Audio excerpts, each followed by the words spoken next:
Selamat malam Bapak Ibu dan saudara-saudari yang terkasih di dalam Tuhan. Bertemu kembali di dalam kegiatan kita pelayanan dari Majelis Pendidikan Kristen di Indonesia bidang Task Doa dan Konseling bersama juga dengan pelayanan dari Bara Digital Ministry.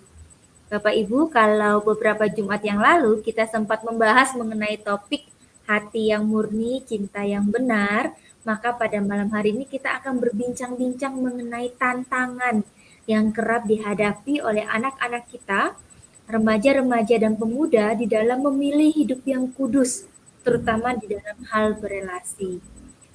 Telah hadir bersama-sama dengan kita pada malam hari ini Ibu Heren Chung. Beliau adalah perintis dari gerakan dan kurikulum kekudusan seksual sejak Maret 2009. Sekarang pemegang lisensi dan juga pimpinan nasional dari TLW atau True Love Faith Indonesia yang telah mendapatkan izin dan juga lisensi dari True Love Faith Internasional sejak Februari 2010. Mari Bapak Ibu, sebelum kita memulai perbincangan kita dengan Ibu Heren, saya undang kita semua untuk boleh berdoa. Kita mau mengambil doa untuk memulai kegiatan kita. Mari kita berdoa. Bapa kami dalam kerajaan surga, kami bersyukur ya Tuhan, hari ini kami boleh Tuhan kumpulkan kembali untuk boleh bersama-sama belajar sekali lagi diperlengkapi oleh Tuhan bagaimana mendampingi murid-murid kami ya Tuhan, anak remaja dan pemuda yang Tuhan percayakan pada saat ini di dalam mereka bergumul di tengah-tengah tantangan dunia saat ini ya Tuhan, dalam pergumulan mereka untuk boleh terus hidup kudus di hadapan Tuhan. Tuhan, tolonglah ya Tuhan, biarlah perbincangan bersama dengan Ibu Heren sebagai narasumber pada malam ini boleh menjadi sebuah insight dan juga boleh menjadi sebuah perlengkapan bagi setiap kami untuk boleh kami diberikan hikmat dan bijaksana bagaimana membimbing mereka, bagaimana mendampingi mereka untuk mereka boleh sungguh-sungguh menyerahkan hidup kudus mereka di hadapan Tuhan, terutama ya Tuhan di dalam mereka berelasi. Kami serahkan ya Tuhan perbincangan kami juga serahkan untuk jaringan yang kami gunakan. Kiranya di dalam kasih karunia Tuhan, Tuhan boleh memberkati kegiatan ini ya Tuhan dari awal sampai akhirnya. Di dalam nama Tuhan Yesus kami berdoa dan memohon. Amin. Selamat malam Ibu Heren. Apa Halo, kabar Bu? puji Tuhan, baik. Iya. Terima kasih ya Bu telah hadir kembali di dalam kegiatan talk show di Jumat ini. Kalau Jumat lalu Ibu boleh bersama-sama membukakan bagaimana kita itu menjaga hati yang murni gitu ya di tengah-tengah banyak sekali tantangan. Nah, sekarang kita mau bahas berbagai tantangan dan bagaimana yang kerap dihadapi dan bagaimana mengatasinya buat anak-anak muda. Seperti yang kita tahu, salah satu tantangan yang kerap dihadapi oleh anak muda saat ini kan Bu, tekanan sosial ya, media sosial, banyak konten gitu ya, banyak film, konten sekarang yang paling banyak di TikTok ataupun di media sosial lainnya yang menggambarkan, oh ini loh kehidupan pacaran yang bagus itu, gitu ya, sudah ada kedekatan intim secara fisik, bahkan kalau di film-film yang anak-anak lihat ada hubungan intim sebelum nikah, dan seakan-akan itu jadi suatu standar yang normal, yang wajar gitu ya Bu. Bagaimana seorang anak remaja Kristen itu bisa menghadapi tantangan ini ketika mereka mau memegang nilai Alkitab gitu ya, tapi berbenturan dengan standar pacaran yang ditawarkan oleh dunia digital. Apa yang mereka perlu perlengkapkan buat diri mereka, Bu? Hmm, uh, saya mulai dengan pertanyaan dulu, boleh Bu? Iya, silakan Ibu. Di sekitar kita ini khususnya waktu siang hari itu kan ada yang namanya paparan sinar UV ya. Terus, Iya. nah, apakah kita bisa mencegah matahari dan sinar UV-nya itu menghampiri kita? Enggak ya, enggak kan jawabnya. Lalu apa yang bisa kita lakukan untuk mencegah supaya sinar UV dari matahari itu tidak merusak kulit kita, Bu? Ada yang pakai sunscreen, ada yang pakai payung gitu ya. Ya, betul. Sunscreen, payung, dan sebagainya ya. Jadi sebenarnya ada dua cara, Bu ya. Kita pertama ya kita nggak mau kena sinar UV ya kita nggak usah keluar, betul nggak? Kita tempat yang tentu, tapi masalahnya kan kita nggak mungkin ngumpet terus di rumah sepanjang tahun gitu kan ya. Kita pasti tetap harus keluar rumah. hal yang sudah Ibu sebut tadi, pakai payung atau pakai tabir surya, sunscreen gitu ya, lotion, anti UV. Supaya kita waktu terpapar sinar matahari itu ada penangkal, ada filternya, nggak langsung merusak kulit kita. Nah, hal yang sama itu juga terjadi saat anak-anak muda terpapar dengan ya berbagai hal, dengan cara pacaran yang salah, dengan media dan sebagainya. Sebelum terpapar makin banyak, ya karena kenapa saya bilang sebelum terpapar makin banyak, pasti udah pernah terpapar ya, itu pasti. Nah, diperlengkapi dulu dengan anti UV-nya tadi, ya, yaitu berupa identitas yang kuat di dalam Kristus. Jadi ketika identitas kita ada di dalam Tuhan, maka pertanyaannya siapa yang jadi standar hidup kita? Dunia atau firman Tuhan? Firman Tuhan kan ya? Nah, ketika firman Tuhan menjadi standar hidup kita, maka firman Tuhan itu juga menjadi sebuah sistem filter bagi kita terhadap berbagai paparan informasi dan realita yang muncul di hadapan kita itu. Tapi setelah itu kita juga harus berusaha sejarang mungkin terpapar dengan konten sensual media. Sama seperti anti UV, SPF itu kan ada batasnya juga ya. Ada SPF 15, SPF 30, 50, artinya cuma kalau 15 ya 15 menit, kalau 50 ya 50 menit, lebih dari itu akan terbakar juga. Nah, sama dengan kita. Kalau kita terlalu banyak ya terpapar, tidak pernah menjauhkan diri dari godaan-godaan atau paparan media dan konsep-konsep yang salah di hadapan kita, itu kita tidak menghindarinya juga, kita biarkan gitu saja, kita merasa kebal, kemungkinan besar untuk jatuh di dalam dosa seksual itu ada. Nah itu sih Bu.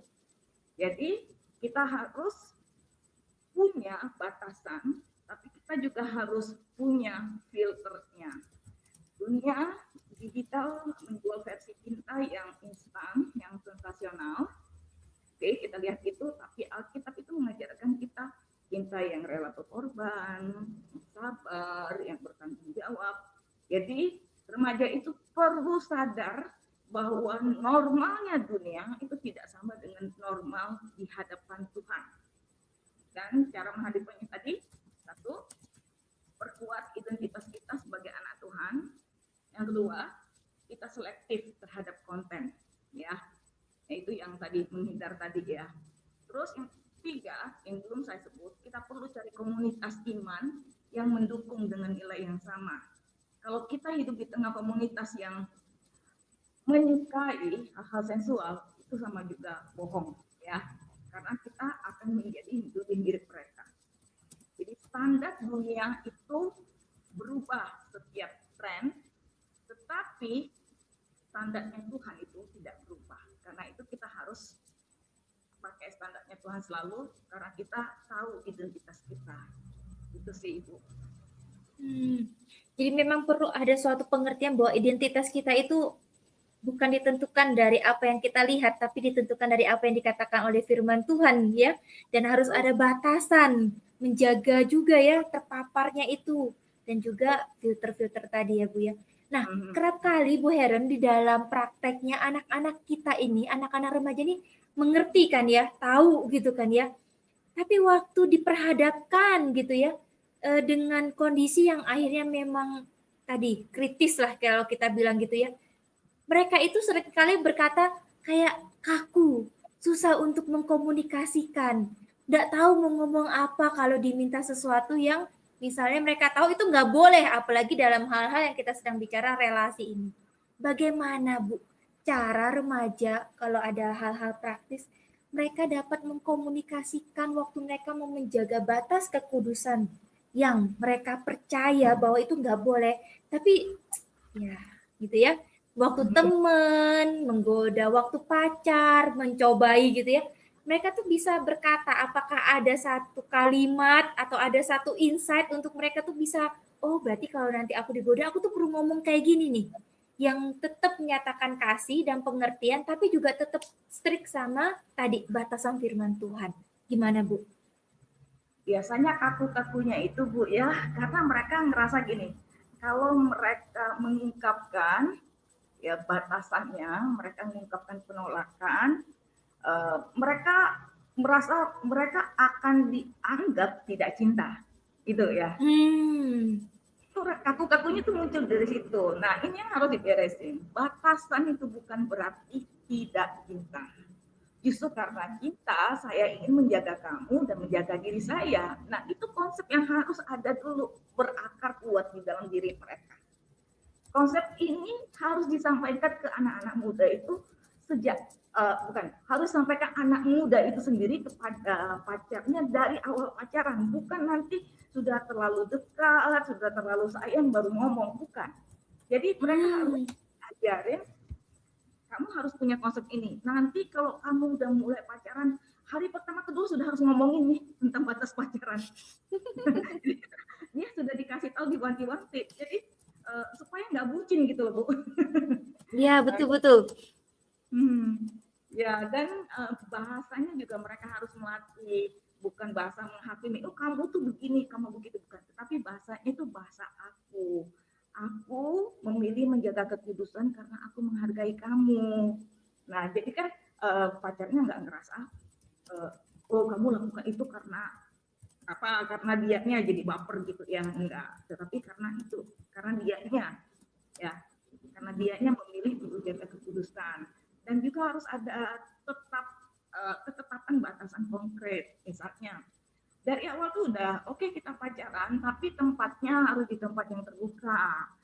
Kita pacaran nggak boleh ada masuk kamar sama sekali sebelum nikah, ya. Terus batasan terus nggak boleh datang pada suatu orang tua nggak di rumah atau nggak ada orang di rumah. Itu semua hal-hal sudah harus diajarin. Nah, kemudian waktunya, waktu pacaran mau sampai batas jam malam itu juga harus jelas. Batasannya, waktunya, kemudian sentuhannya, apa saja yang boleh, apa saja yang tidak boleh. Komunikasi digitalnya itu sejauh apa? Jangan sampai waktu mau kuliah pun tetap di WA. Ada orang-orang tertentu seperti itu ya. Jadi kayak posesif begitu ya. Itu kan juga nggak sehat. Jadi batasan ini juga harus disampaikan sejak awal juga. Dan satu hal mereka harus diajari untuk konsisten. Konsisten itu. Jadi kasih tanpa batas itu menjadi berbahaya ya. Dan batasan tanpa kasih itu bisa bikin dingin. Dan pacaran putus itu berarti menggabungkan kedua hal ini. Gitu Bu, kalau dari saya silakan. Nah, ini tips yang praktis loh ya Ibu Heren ya buat orang tua, buat guru juga nanti ya waktu membimbing murid-murid. Ingat ya, hari kedua pacaran sudah harus mulai membicarakan batasannya, bicarakan tempatnya yang boleh tidak boleh, bicarakan sentuhannya yang sehat dan yang tidak sehat komunikasinya. Jadi bukan cuma sekedar bucin-bucinan seperti itu ya Bu Helen ya. Jadi bukan sekedar bucin-bucinan, bahkan waktu berani membicarakan ini batasan saya waktu berpacaran, justru sebenarnya itu menjaga si anak dan juga pasangan dan si pacarnya ini gitu. Jadi berani mengkomunikasikan itu adalah hal yang baik gitu, bukan karena kamu menolak cintanya dia, tapi kamu sedang menjaga dirimu, menjaga pasanganmu. Nah ini juga saya baru pertama kali dengar Ibu. Jadi hari kedua sudah harus mulai lihat, harus mulai membicarakan dengan semuanya ya. Kalau kalian merasa khawatir atau merasa masih ini, boleh Bu ya dibawa kali ya orang ketiga gitu ya Bu. Bawa pembimbing rohani gitu ya, bawa kakak rohani untuk membicarakan, kami mau bicarain ini. Nah ini sebagai orang ketiga yang menengahi atau bahkan bisa jadi mediator. Boleh nggak Bu kayak gitu? Mungkin boleh kali ya? Memang itu paling idealnya seperti itu. Jadi pacaran yang paling baik adalah mereka berdua sepakat siapa yang membimbing mereka pacaran. Itu jadi kayak accountability partner bagi mereka. Karena seringkali salah anak muda berpikir bahwa Oke, harus ada pembimbing waktu sudah memutuskan mau menikah. Oh enggak, pacaran pun itu juga membutuhkan pembimbing. Jadi diarahkan, itu juga baik gitu. Itu sangat sangat ideal sih Bu. Oke, jadi mentoring dan juga orang ketiga kakak rohani yang kalian percaya diajaklah untuk bersama-sama bisa melihat perkembangan relasi kalian untuk makin hidup kudus. Wah, ini tips yang sangat menarik ya saudara ya. Nah, Bu Heren, biasanya kalau sudah ngomong tentang pacaran kudus yang tadi Ibu Heren sempat bilang ya, terkesan itu sebagai konsep yang kayak kuno, membosankan gitu ya. Bu Heren, kalau boleh Bu Heren memberikan satu dua gitu pencerahan, sebenarnya apa sih arti dari pacaran kudus dan tujuan akhir dari pacaran kudus menurut perspektif iman Kristen yang perlu diketahui, saya rasa ini bukan cuma oleh anak-anak, tapi oleh seluruh orang percaya yang mempercayai Yesus Kristus sebagai Tuhan dan Juru Selamat. Apa poin atau tujuan dari kita harus menjaga pacaran kudus itu? Ada nggak Bu contoh-contoh praktis dari kegiatan berpacaran yang kudus tadi itu ya, sehingga tidak mengkompromikan tuh kemurnian, sehingga mereka dapat, oh ini tuh pacaran kudus tuh kayak gini gitu ya, secara konkret gitu ya. Gimana Bu? Iya, oke, pacaran kudus ini memang bagi sebagian anak muda itu sering dianggap membosankan ketika tidak banyak drama fisik gitu ya. Karena pengaruh dari media tadi, tapi mereka harus dikembalikan kepada tujuan utama dari pacaran itu bukan sensasi. Karena tujuan utama pacaran itu adalah mempersiapkan pernikahan yang sehat dan yang berkenan kepada Tuhan. Nah, saya sendiri melihat bahwa ini pertanyaan yang paling sering ya, hampir di setiap seminar remaja itu muncul. Mereka bertanya, Bu, usia berapa sih udah boleh pacaran gitu ya? Gitu ya.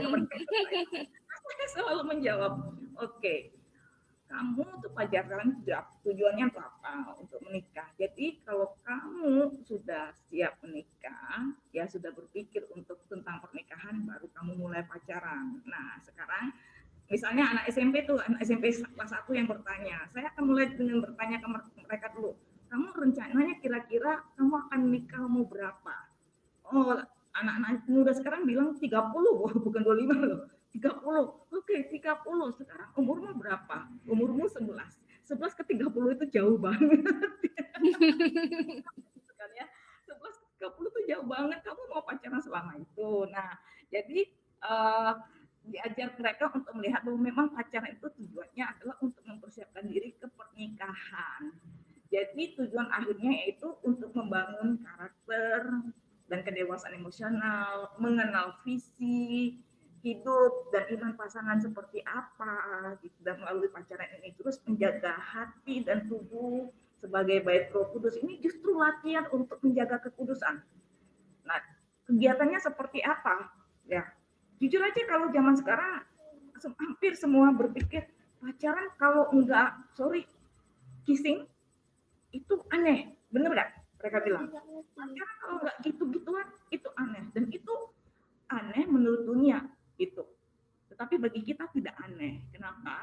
Karena bagi kita Tuhan itu adalah Tuhan yang lebih kreatif.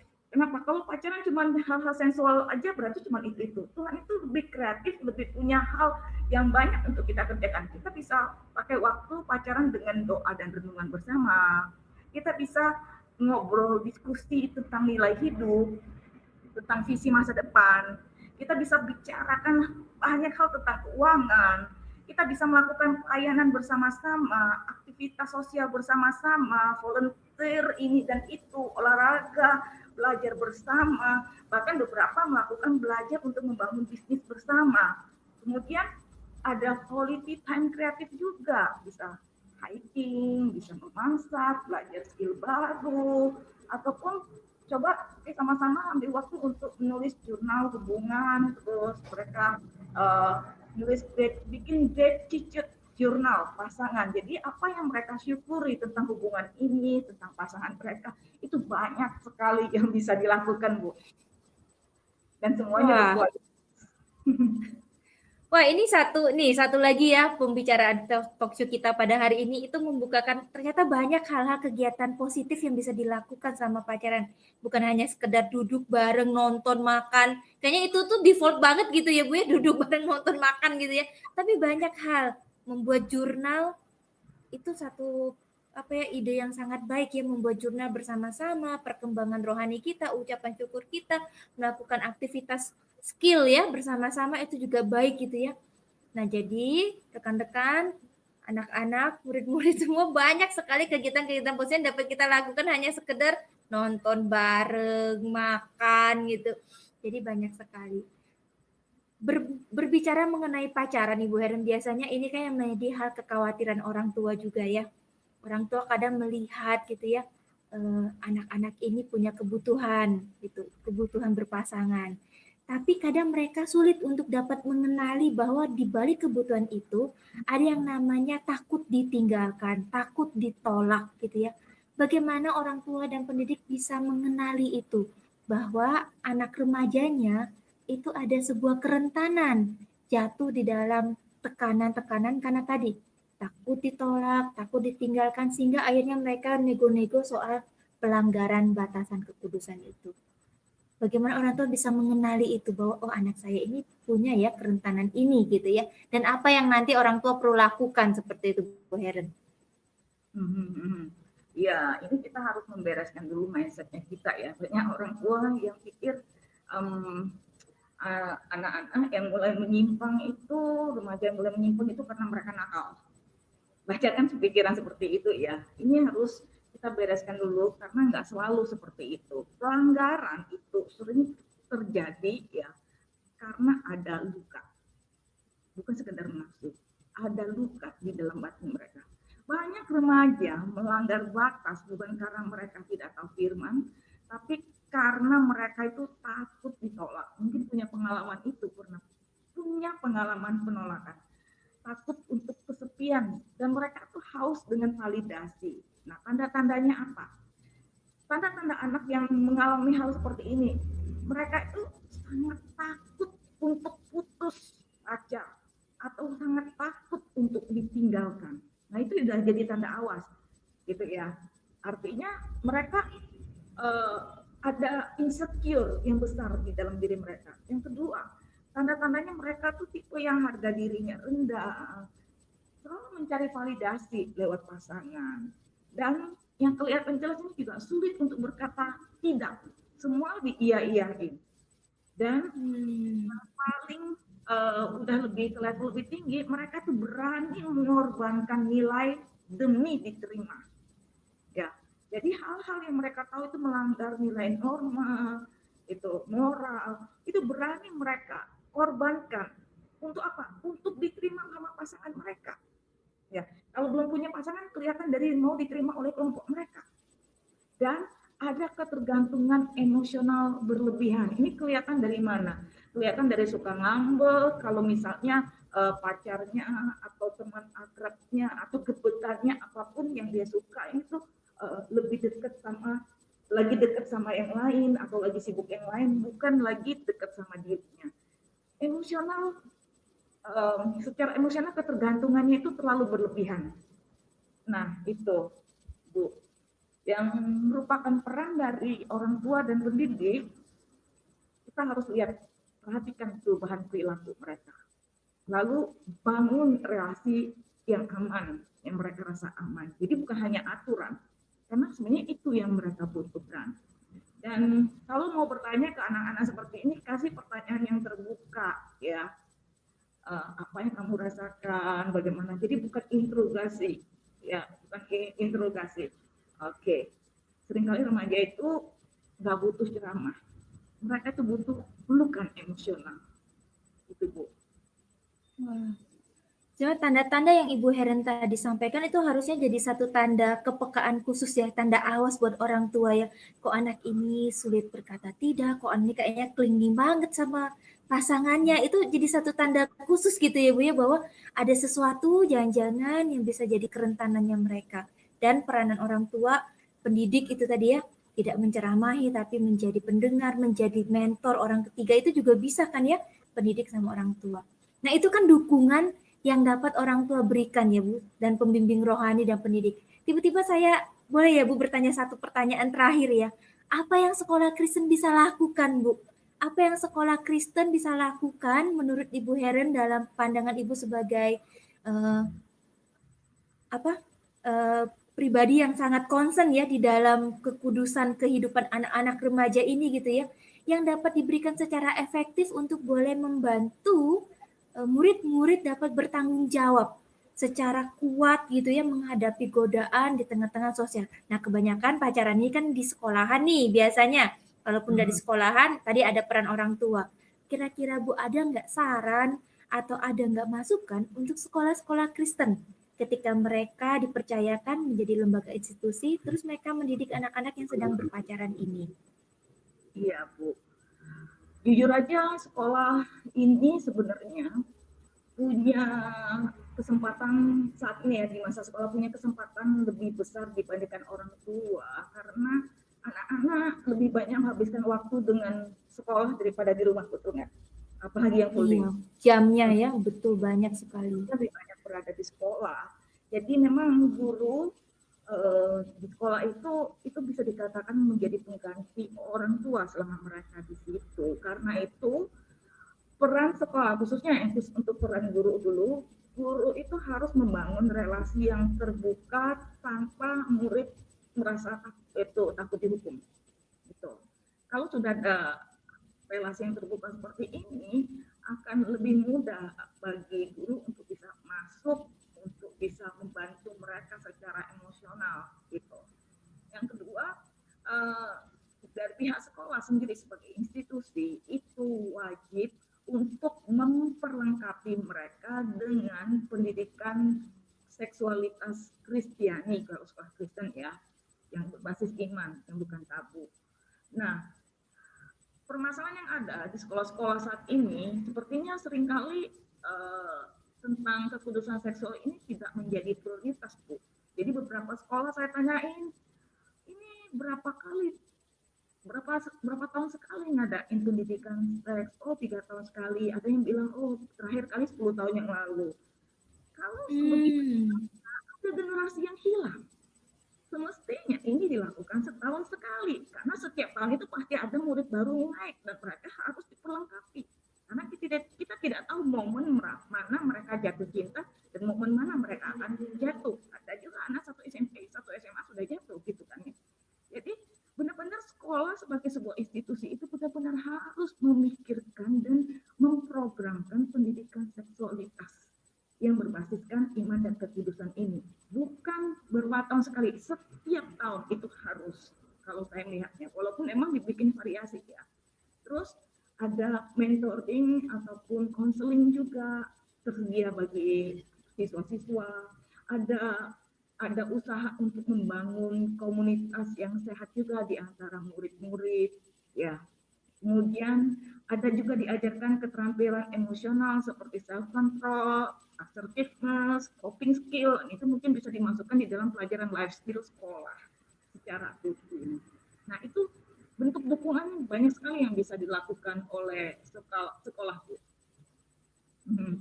Jadi memang penting untuk sekolah melihat bahwa pendidikan seksual Kristen itu menjadi satu perlengkapan yang juga sangat-sangat penting di dalam kehidupan tumbuh kembang anak-anak SMP, SMA, bahkan dari SD juga bisa ya Bu ya diberikan bekal-bekal pendidikan seksual Kristen bagi mereka gitu ya, yang sentuhan, yang sehat, yang gimana, yang nggak boleh itu ya, menghadapi kalau itu bagaimana dari SD pun, dari TK bahkan ya, ini anggota tubuhmu semua, sehingga itu menjadi sebuah masuk ke dalam pembinaan yang harus menjadi perhatian khusus untuk sekolah-sekolah Kristen memenangkan generasi ini untuk dapat benar-benar memilih dengan sadar, memilih untuk hidup kudus daripada jatuh pada godaan seksual.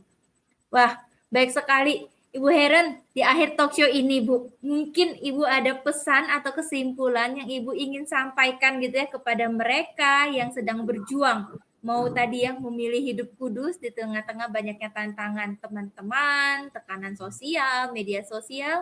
Sebagai closing statementnya Ibu Heren, kami persilakan. Ya, ini khususnya saya sampaikan kepada remaja ya, pacaran kudus itu bukan tentang menjadi sempurna, tetapi tentang memilih untuk setia pada nilai yang benar di dunia yang menawarkan jalan pintas ini.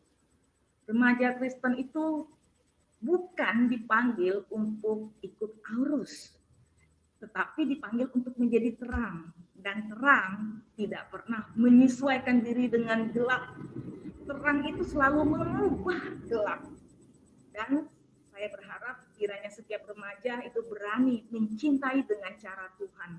Karena kasih yang kudus hari ini adalah fondasi pernikahan yang kokoh di masa depan kalian. Sekian, Tuhan Yesus memberkati. Terima kasih Bu Heren untuk insight, untuk closing statement-nya, untuk para murid-murid kita, para remaja pemuda yang menonton pada hari ini. Bapak Ibu, kita akan menutup kegiatan kita pada hari ini dengan berdoa. Mohon dengan kasih kesediaan Ibu Heren boleh memimpin kita di dalam doa sekaligus berdoa buat generasi-generasi muda ini ya Bu, agar mereka boleh kuat berjuang melawan godaan dan dapat memilih hidup kudus. Silakan. Mari kita berdoa. Bapa di dalam kerajaan surga, kami bersyukur untuk hidup kami. Kami bersyukur juga untuk anak muda yang Engkau hadirkan di dalam kehidupan kami. Dan kami berdoa untuk mereka di tengah pergumulan yang tidak mudah ini Tuhan. Mereka dibombardir dengan berbagai konsep dan fenomena yang bertentangan dengan firman Tuhan. Kami berdoa memohon kiranya Engkau memperlengkapi mereka, Engkau menguatkan iman dan identitas mereka di dalam Kristus, sehingga mereka bisa membedakan mana yang benar, mana yang salah, dan mereka bisa memilih apa yang benar di mata Tuhan. Tuhan pimpin dan Tuhan sertai mereka agar mereka terlebih dahulu merasakan kasih Kristus, kasih Tuhan secara penuh dalam kehidupan mereka, sehingga mereka merasa cukup dan tidak haus akan cinta yang salah. Terima kasih Tuhan, jadikan setiap anak-anak muda yang mengikuti acara ini sebagai anak-anak muda yang dapat menjadi garam dan terang di tengah dunia. Di dalam nama Tuhan Yesus Kristus kami berdoa. Amin. Amin, amin. Sekali lagi kami ucapkan banyak terima kasih kepada Ibu Heren yang sudah meluangkan waktu gitu ya dalam 2 kali yaitu live streamingnya juga pada hari ini talk show dalam perbincangan kita memperlengkapi generasi muda di dalam hidup kudus. Sekianlah talk show kita pada hari ini. Saya Dian bersama dengan Ibu Heren juga segenap dari tim dari Majelis Pendidikan Kristen di Indonesia. Kami undur diri. Selamat malam, Tuhan Yesus memberkati kita semua. Sampai berjumpa lagi di kesempatan berikutnya.